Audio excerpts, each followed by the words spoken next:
Hello and welcome to Let's Learn a Language, the podcast where we give you the keys to fluent conversation.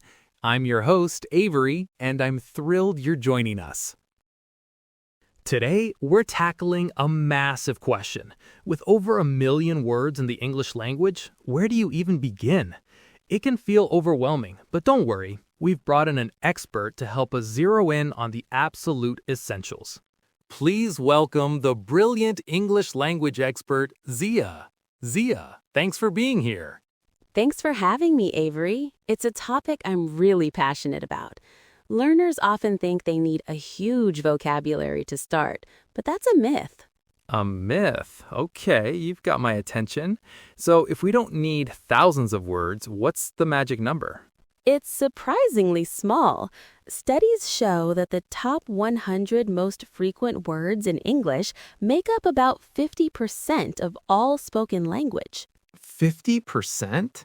Just from 100 words? That's incredible.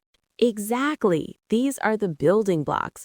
We're talking about words like the, a, be, to, of, and, in, have, and personal pronouns like I, you, and he. They're the glue that holds sentences together. Mastering these first is the ultimate shortcut. Right, so instead of learning the word for armadillo, you should probably master the word the. Precisely. Unless you're a zoologist planning a trip to Texas, the will serve you much better. Okay, so after we have a handle on those top 100 glue words, what's the next layer? What kind of phrases should learners focus on? The next step is interaction. You want to learn the phrases that open doors to conversation. I call them survival phrases. This starts with basic greetings. Hello, and how are you? Yes, but also knowing the replies and how to continue. For example, if someone asks, "How are you?" the classic textbook answer is, "I'm fine, thank you, and you?" Which is perfectly fine, but a more natural, common response might be, "I'm good, how about you?" Or, "Doing great, thanks, you?" That makes sense. It sounds more casual. What about introducing yourself? Simple is best. "Hi, I'm Zia. It's nice to meet you." Then you can ask, "What's your name?" Learning this little script gives you the power to meet new people, which is the whole point of learning a language.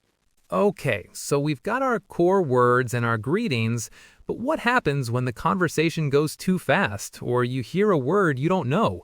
Panic can set in. This is where the most important phrases come into play. The phrases for clarification. Every learner needs a toolkit for when they get lost. The emergency toolkit. I like that. What's in it? Excuse me, sorry to interrupt. I don't understand. Then you can ask for what you need. For example, "Could you please speak more slowly?" Or, "Could you repeat that?" These are magic phrases. They turn a moment of confusion into a learning opportunity. Right. And what if there's a specific word you don't know? Another essential question, what does mean? So if I say, "The weather is quite humid today," and you don't know humid, you can ask, "What does humid mean?" This shows you're engaged and allows the native speaker to help you by explaining or giving a simpler word, like "It means there's a lot of moisture in the air." That's empowering. It shifts you from a passive listener to an active participant in the conversation. So we have core words, greetings, and our emergency clarification toolkit. What's next on the must-learn list? Verbs, action words, specifically the most common verbs and how to use them in different simple tenses. You don't need to know every irregular verb from day one, but you absolutely need to be, to have, and to do. The big three. Can you give us a quick example of why they're so crucial?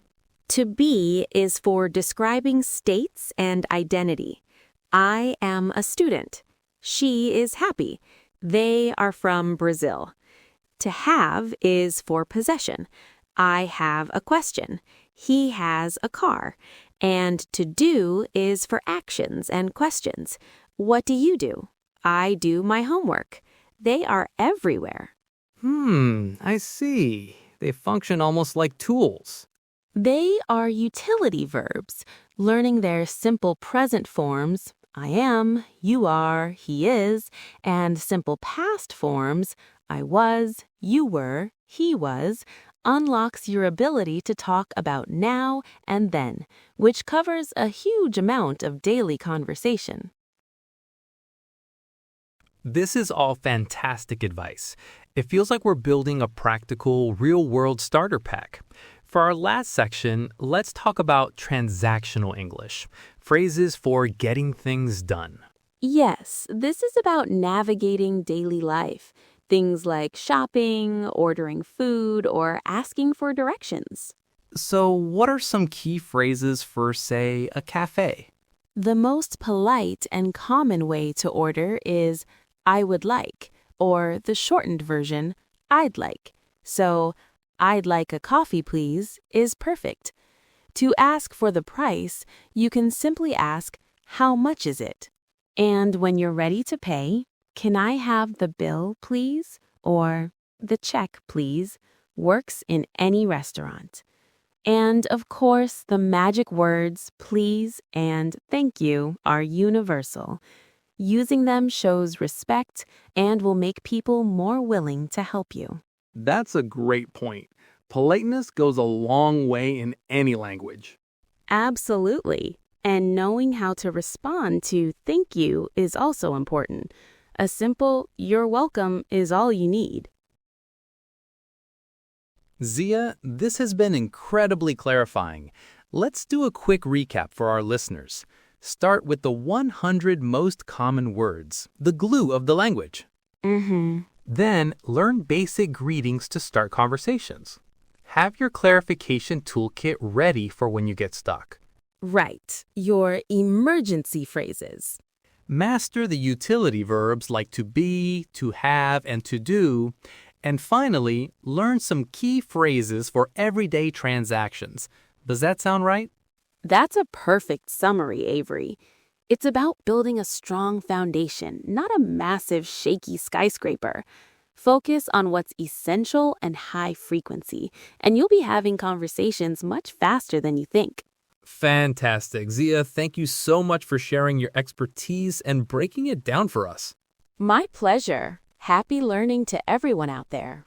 And that's all the time we have for today.